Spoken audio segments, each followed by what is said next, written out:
ദൈവനാമത്തിന് മഹത്വമുണ്ടാകട്ടെ. ഇന്നത്തെ പ്രഭാത ധ്യാനത്തിനായി 1 യോഹന്നാൻ 1 അധ്യായം 7 വാക്യം.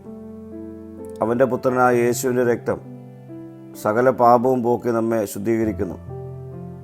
യേശുവിൻ്റെ പീഡാനുഭവത്തിലൂടെയും ക്രൂശുമരണത്തിലൂടെയുമുള്ള വീണ്ടെടുപ്പ് യഹൂദന്മാർക്ക് ചിന്തിക്കുവാൻ പോലും കഴിഞ്ഞില്ല. അവ നൂറ്റാണ്ടുകളായി പ്രതീക്ഷിച്ചും ആശിച്ചും ഇരുന്ന മശിഹ ക്രൂശിൽ മരണം വരിക്കുക എന്നത് അടയാളവും ജ്ഞാനവും അന്വേഷിച്ചവർക്ക് അസംഭവമായിരുന്നു. എന്നാൽ ലോകത്തിൻ്റെ ചിന്തയിൽ ഭോഷത്വമായതിനെ ദൈവം രക്ഷിക്കപ്പെടുന്ന ആളുകൾക്ക് ദൈവശക്തിയായി രൂപപ്പെടുത്തുന്നു.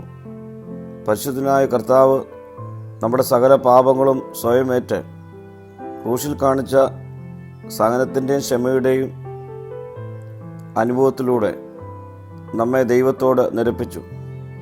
ക്രൂശിലെ മരണവേദനയിലൂടെ അല്ലാതെ നമുക്കൊരു സൗഖ്യം ഇല്ല.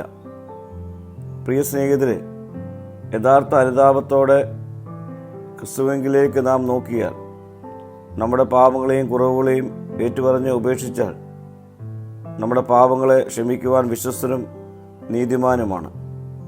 അവൻ കാൽവറിയിൽ ചൊരിഞ്ഞ രക്തത്താൽ ശുദ്ധീകരണം പ്രാപിച്ച് വിശുദ്ധിയോടെ ജീവിക്കുവാൻ നമ്മെ തന്നെ ഈ നാളുകൾ നമുക്കൊരുക്കാം. പ്രാർത്ഥിക്കാം. കർത്താവെ, യഥാർത്ഥ ശുദ്ധീകരണ പ്രക്രിയയിലൂടെ ഈ നാളുകൾ എന്നെ കടത്തിവിടണമേ. മഹത്വം നീ എടുക്കണം. യേശുവിൻ്റെ നാമത്തിൽ തന്നെ.